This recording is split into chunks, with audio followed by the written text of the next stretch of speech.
आकाशवाणी पुणे. पूजा दीक्षित प्रादेशिक बातम्या देत आहे. ठळक बातम्या. केंद्रात नवीन सरकार स्थापन करण्याच्या अनुषंगानं रालोआच्या गोटात हालचालींना वेग.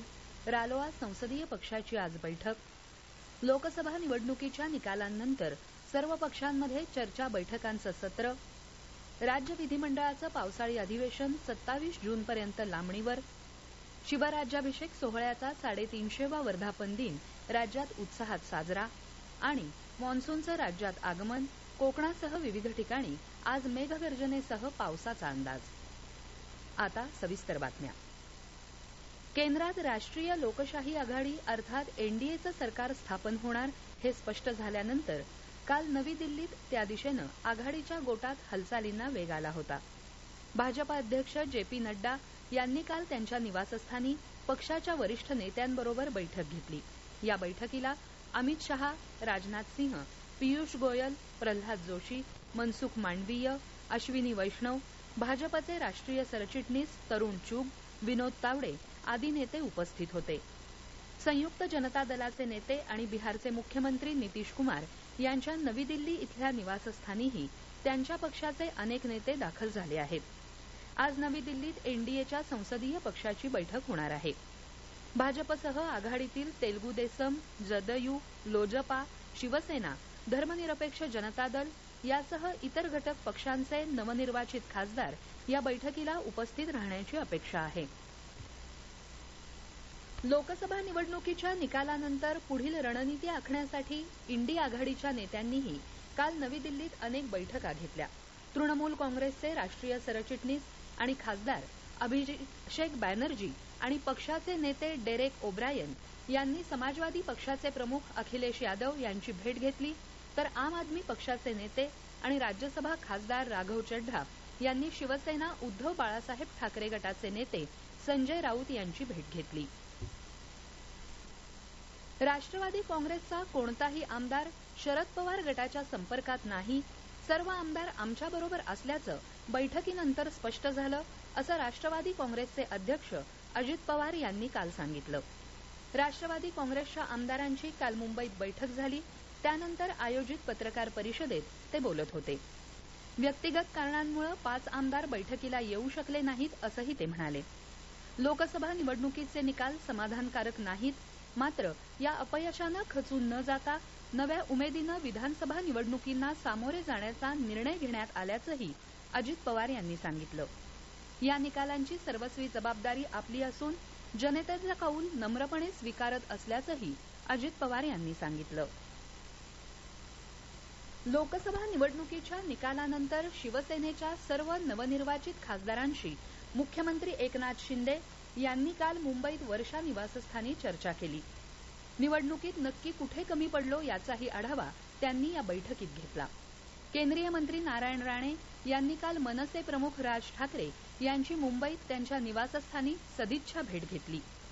शिवसेना उद्धव बाळासाहेब ठाकरे पक्षाच्या खासदारांनीही काल मुंबईत उद्धव ठाकरेंची भेट घेतली.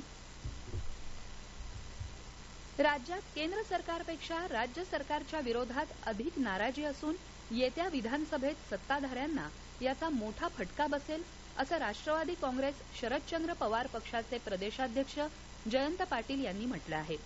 ते काल मुंबईत पत्रकार परिषदेत बोलत होते. यावेळी पक्षाचे राष्ट्रीय अध्यक्ष शरद पवार यांच्यासह अनेक नेते उपस्थित होते.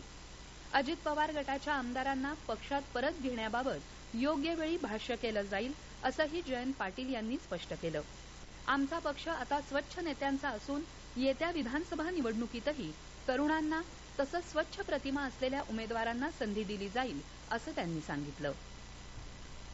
18व्या लोकसभेवर निवडून आलेले विविध पक्षांचे खासदार कालपासून नवी दिल्लीत पोहोचण्यास सुरुवात झाली आहे. लोकसभा सचिवालयानं या नवनिर्वाचित खासदारांच्या स्वागताची तयारी पूर्ण केली आहे. या खासदारांच्या स्वागताबरोबरच त्यांच्या नोंदणीचं काम सुरळीतपणे पार पडण्यासाठी विविध उपाय करण्यात आले असल्याची माहिती लोकसभा सचिवालयानं प्रसिद्धी निवेदनाद्वारे दिली आहे. नवीन खासदारांचा वेळ वाचावा यासाठी सॉफ्टवेअर ऍप्लिकेशनद्वारे त्यांची नोंदणी केली जाणार आहे. लोकसभेचे सर्व निकाल जाहीर झाल्यानंतर त्यासाठी लागू केलेली आदर्श आचारसंहिता उठवण्यात आली असल्याचं काल निवडणूक आयोगानं सांगितलं. लोकसभा निवडणुकांची 16 मार्च रोजी घोषणा झाली तेव्हापासून आचारसंहिता लागू झाली होती. दरम्यान राज्यात विधान परिषदेच्या काही पदवीधर आणि शिक्षक मतदारसंघांच्या निवडणुका होत आहेत. या निवडणुकांची संपूर्ण प्रक्रिया पार पडेपर्यंत संबंधित मतदारसंघांमध्ये अजूनही आचारसंहिता लागू राहणार आहे. या लोकसभा निवडणुकीत देशातल्या 65.79% मतदारांनी मतदान केल्याची माहितीही निवडणूक आयोगानं दिली आहे. दरम्यान राज्यातल्या राज्यसभेच्या एका जागेसाठी आणि केरळमधल्या 3 जागांसाठी अधिसूचनाही काल जारी करण्यात आली. राष्ट्रवादी काँग्रेसचे नेते प्रफुल्ल पटेल यांच्या राजीनाम्यामुळे राज्यातील जागा रिक्त झाली आहे. यासाठी 13 जूनपर्यंत उमेदवारी अर्ज दाखल करता येतील आणि गरज पडल्यास 25 जून रोजी मतदान होईल. या प्रादेशिक बातम्या आपण आकाशवाणीच्या पुणे केंद्रावरून ऐकत आहात.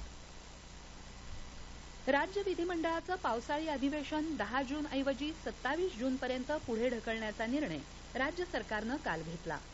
मुंबईत मंत्रिमंडळाची बैठक झाल्यानंतर मंत्री सुधीर मुनगंटीवार यांनी ही माहिती दिली. पाणी टंचाईच्या समस्येवर तातडीनं तोडगा काढावा असे निर्देश मुख्यमंत्र्यांनी या बैठकीत प्रशासनाला दिले. उपमुख्यमंत्री देवेंद्र फडणवीस या बैठकीला दूरस्थ माध्यमातून उपस्थित होते. छत्रपती शिवाजी महाराज यांच्या राज्याभिषेक सोहळ्याचा 350वा वर्धापन दिन काल राज्यात सर्वत्र उत्साहात साजरा करण्यात आला. यानिमित्त राज्यात अनेक ठिकाणी विविध कार्यक्रमांच्या आयोजनातून शिवरायांना अभिवादन करण्यात आलं. राज्यपाल रमेश बैस यांनी छत्रपती शिवाजी महाराजांना आदरांजली अर्पण केली. त्याचबरोबर मुख्यमंत्री एकनाथ शिंदे, उपमुख्यमंत्री देवेंद्र फडणवीस तसंच उपमुख्यमंत्री अजित पवार यांनी समाजमाध्यमांवरील संदेशाद्वारे महाराजांना मानवंदना दिली. हिंदवी स्वराज्याची राजधानी असलेल्या रायगडावरही शिवराज्याभिषेक दिन मोठ्या जल्लोषात साजरा करण्यात आला. या सोहळ्यात सहभागी होण्यासाठी देशभरातील हजारो शिवभक्त रायगडावर जमले होते. तसंच यानिमित्त रायगड फुलांनी सजवण्यात आला होता. छत्रपती संभाजीराजे यांच्या उपस्थितीत काल सकाळी शिवरायांना ढोल ताशांच्या गजरात मानवंदना देण्यात आली. यावेळी मर्दानी खेळ, शाहिरी नजराणा, पालखी सोहळा अशा कार्यक्रमांचं आयोजन करण्यात आलं होतं. संपूर्ण रायगड जय जिजाऊ, जय शिवराय, शिवाजी महाराज की जय च्या घोषणांनी दुमदुमून गेला होता. पुणे, सांगली, सिंधुदुर्ग, परभणीसह राज्यात इतरत्र देखील शिवराज्याभिषेक दिन उत्साहात साजरा करण्यात आला. राज्यातील 115 पोलीस अधिकारी आणि पोलीस अंमलदारांना राज्यपाल रमेश बैस यांच्या हस्ते काल पोलीस शौर्य पदक, उल्लेखनीय सेवेबद्दल राष्ट्रपती पोलीस पदक तसंच गुणवत्तापूर्ण सेवेसाठी पोलीस पदक समारंभपूर्वक प्रदान करण्यात आलं. मुंबईत राजभवन इथं झालेल्या या सोहळ्यात 2021च्या स्वातंत्र्यदिनी तसंच 2022च्या प्रजासत्ताक दिनी जाहीर झालेली पोलीस पदकं देण्यात आली. जागतिक पर्यावरण दिनाचं औचित्य साधून नवी मुंबई महानगरपालिकेच्या वतीनं आंब्याच्या कोळी संकलनाची विशेष मोहीम हाती घेण्यात आली आहे. कोळी संकलनासाठी तयार करण्यात आलेल्या विशेष वाहनात 12,000हून अधिक कोळी जमा झालेले आहेत. मोठ्या प्रमाणावर कोळी संकलित होणार असल्यानं त्यामधील कोळीतून तयार होणारी काही वृक्षरोपं नवी मुंबईच्या आम्रवृक्ष संवर्धनासाठी ठेवून उर्वरित साधारणतः 1,00,000 संकलित कोळी रेड एफएमच्या गुठली रिटर्न्स या पर्यावरण संवर्धक उपक्रमासाठी दिल्या जाणार आहेत. गडचिरोली जिल्ह्याच्या चामोर्शी तालुक्यात काल संध्याकाळी वेगवेगळ्या ठिकाणी वीज पडून 2 जणांचा मृत्यू झाला तर 2 जण जखमी झाले. नांदेड जिल्ह्यातही काल वीज पडून एकाचा मृत्यू झाला. सांगली जिल्ह्यातही काल वादळी वारा आणि मेघगर्जनेसह जोरदार पाऊस झाला. या पावसामुळे पेरणीपूर्व शेती मशागतीच्या कामांना वेग आला आहे. कोकणात काही ठिकाणी तसंच पुण्यातही काल पावसानं हजेरी लावली. मान्सून काल राज्यात दाखल झाला. कोकणातील रत्नागिरी तसंच सोलापूरसह काही भागात मान्सून पोहोचल्याची माहिती हवामान खात्याच्या पुणे शाखेचे प्रमुख डॉक्टर कृष्णानंद होसाळीकर यांनी समाज माध्यमांवरून दिली. त्यामुळे गेले जवळजवळ 2 महिने उन्हाळ्यानं त्रस्त झालेल्या नागरिकांना दिलासा मिळाला आहे. येत्या 24 तासात राज्यात अनेक ठिकाणी सोसाट्याचे वारे आणि मेघगर्जनेसह पावसाची शक्यता असून तुरळक ठिकाणी मुसळधार पाऊस पडेल असा हवामान विभागाचा अंदाज आहे. शेवटी पुन्हा ठळक बातम्या. केंद्रात नवीन सरकार स्थापन करण्याच्या अनुषंगानं रालोआच्या गोटात हालचालींना वेग. रालोआ संसदीय पक्षाची आज बैठक. लोकसभा निवडणुकीच्या निकालांनंतर सर्व पक्षांमध्ये चर्चा बैठकांचं सत्र. राज्य विधिमंडळाचं पावसाळी अधिवेशन 27 जूनपर्यंत लांबणीवर.